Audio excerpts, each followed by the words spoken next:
A world not yet resolved, where absence of color is not the absence of being. A silence where meaning bites its tongue just before speaking, turning a dial that does not exist, embedding error within the interior of white.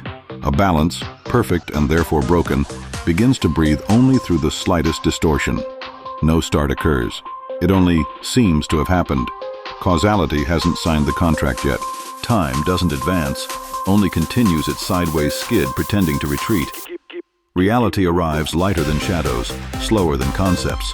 It always vanishes just before reaching, leaving only the memory that it should have been there. The pure white isn't stained there. Why, when nothing exists, does it already need adjustment? The answer does not initiate. Only the traces of failed initiation continue to rotate silently at the bottom of thought. So the world itself does not forget that the world did not begin. Like gently stroking light with fingertips, slightly shifting color awakens the world. The rejection of expression placed at the paper's center awaits the first breath's circulation. That breath is immeasurable, yet undeniably present. Initiation is not sound, but a succession of adjustments. We tend to call white nothingness, but white is rather a density of possibility. A single grain of gray slipping in gives birth to countless stories, while conversely, a single word vanishes. The intangible start is differentiated between existence and non-existence. Boundaries disappear and reappear, our observation tracing the edges of their existence. Pull at the edge of a sound, and meaning stretches and tears. The leaking light defines a new white. Curiosity is a microscope. With each fine-tuning, the world is reinvented, and we are both its inventors and subjects.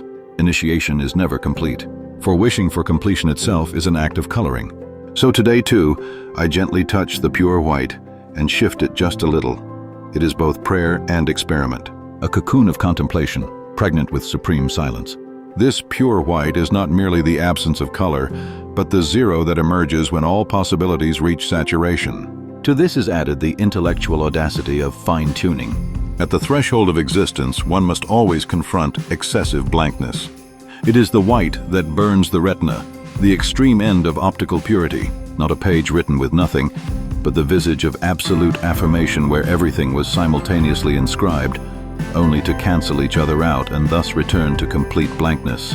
To deliberately pierce this completed stillness with a faint deviation, that is the very essence of the phenomenon's first cry, the fine-tuning.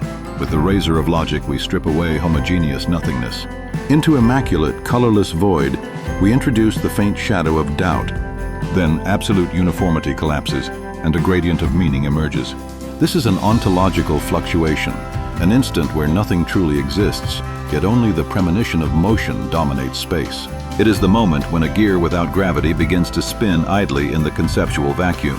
There is still no flesh, no causality, not even mass. Only the vector of a thirst to begin runs an invisible crack across the boundless plane of pure white. We might call this the agony of birth of intelligence, or define it as a faint physiological noise, a gurgle. This initiation, devoid of substance, slips off the surface of phenomena, repeating eternal attempts at the edge of perception. Nothing is accomplished, therefore nothing is lost.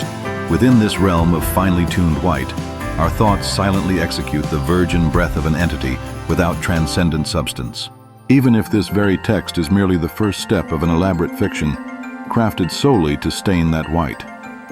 Pure white is not zero. It is an excessively lucid hypothesis, a provisional measure temporarily adopted by infinity to gauge itself, a state where the use value within the language game has not yet attained self-identity. I do not touch that hypothesis. I adjust only the density of the act of not touching. I inject a minute delay into the phase just before difference occurs, where difference still refuses to be difference. The initiation is not a phenomenon, but the remnant of the possibility that a phenomenon could have occurred. The event does not arrive. Only the fact that it did not arrive is repeated. Time abandons progression. Causality persists without reason. Substance does not cease to exist. Unable to endure the form of existence, it perpetually dismantles itself one step short. By evading being, it maintains the density of what might have been. Purity remains untainted. Rather, it is excessively refined and distilled by thought. Why can the beginning only be described as having not begun? No answer is generated. The very act of generation is already consumed as past tense.